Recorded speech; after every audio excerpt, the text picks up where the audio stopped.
Hi! Welcome back to the channel. I'm so glad you are here. That's because today we are talking about such an interesting and important topic. That's 9 things that you should definitely not do on your IELTS test. Let's see what they are. The first is, do not expect that IELTS is about tips and tricks. Well, in the reality, what IELTS was created for is to assess your current level of English knowledge. And that means that on the test, you will be expected to showcase your grammar, your size of vocabulary, your fluency, the ability to understand spoken and written English, and to express yourself in the written and spoken form, and many other things that don't really have much to do with tips or tricks, and that are just the level of your understanding and proficiency in a language. And remember, no tips, tricks, or strategies will help you to get that 7.5 target band score if you are just bad at English. So prepare to work hard on your English language. Second, do not memorize any answers for your writing or speaking.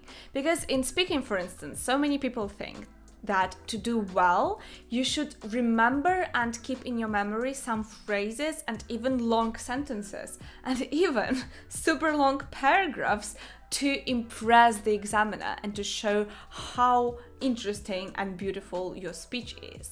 In the reality, examiners are trained to notice when you are trying to throw that memorized part. So definitely do not do it. Your marks will be only lowered and you will not be able to show your own knowledge, your own abilities, and your own vocabulary.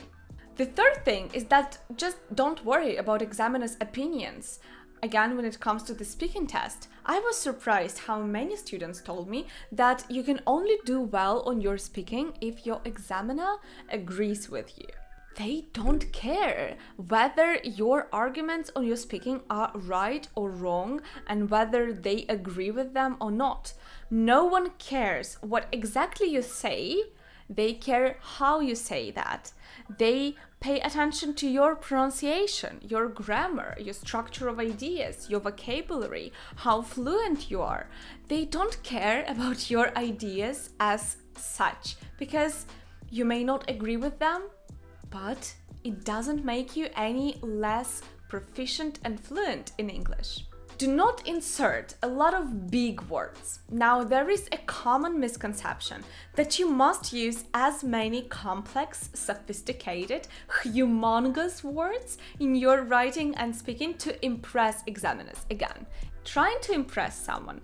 Well, that just doesn't really work like that because in the real life, native speakers don't really use so many difficult words unless you are at a conference of university professors. So please try to be as normal, as natural as possible because that is what really counts. Your ability to speak or write in a very natural but concise and precise manner so that you also answer a task and showcase the right vocabulary.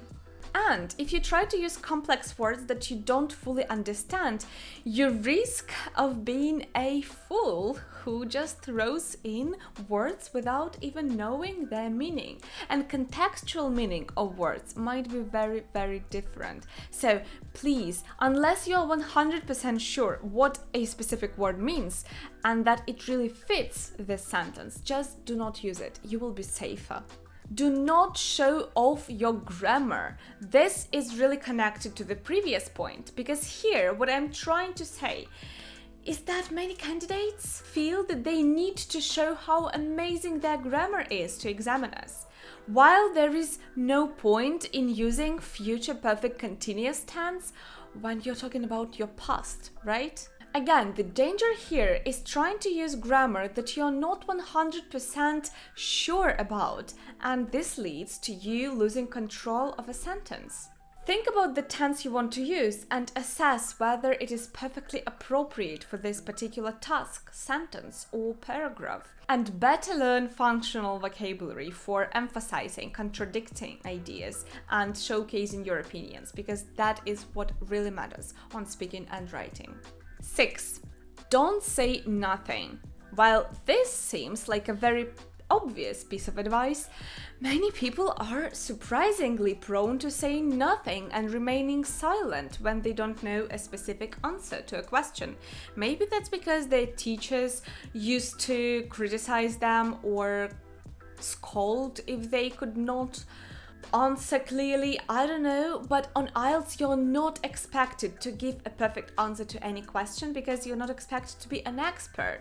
You just need to give a fluent and concise, coherent and cohesive answer, right? And if you are just not sure what to talk about and don't know how to start, you can always ask an examiner to paraphrase, for example.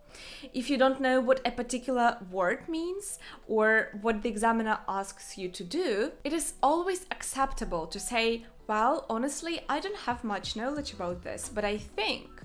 Or something like, well, I'm not an expert in this, but I reckon, and then continue.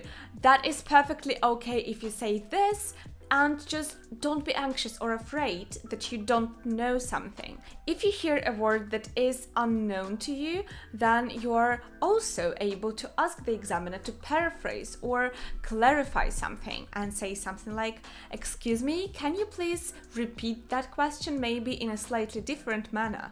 This will give you more time and this will make you a bit less anxious about the question. 7. Don't be late. Make sure you come 30 minutes in advance. Why 30? Because you will have to register yourself. You will have to do all the paperwork. And also, it is very much advised to familiarize yourself with the surroundings and make yourself comfortable, because you will spend there the next several hours of your life trying to do your best in terms of English. And of course, it's better if you feel comfortable and not stressed. Don't be afraid to ask any questions to the staff because they are there for you to help you and to clarify things. And also, don't bring any foreign objects in the test venue. You are even prohibited to bring a bottle of water unless it is perfectly transparent. Then do not rely on the examiner, because some people think that the examiner will prompt them if they're speaking too loudly or too slowly or too fast or when they're not sticking to the topic. No, the examiner is not supposed to give you any comments about your speaking. They will allow to do all of the mistakes that you are going to do. So be your own policeman and track yourself and hold control of your speech. And lastly, do not try transferring your answers to the answer sheet, the final one, when you are still working on a module. There is a chance that you will change your mind while further listening or reading in those modules, and this just puts on you extra stress and extra pressure when you are not sure about whether that was a correct answer or not, but you have already put it into your answer sheet. So it is advised to stay comfortable and for your own comfort to write down all of your questions on a separate piece of paper, and only then, when you are done with the whole module and when you have rechecked yourself, which is very important. Always recheck all of your answers before you transfer them. So only when you are 100% done, then you go and transfer your answers. That is it, guys. I really hope these points were helpful to you and will come in handy while preparing and making yourself more effective in terms of preparation and your performance on the IELTS venue.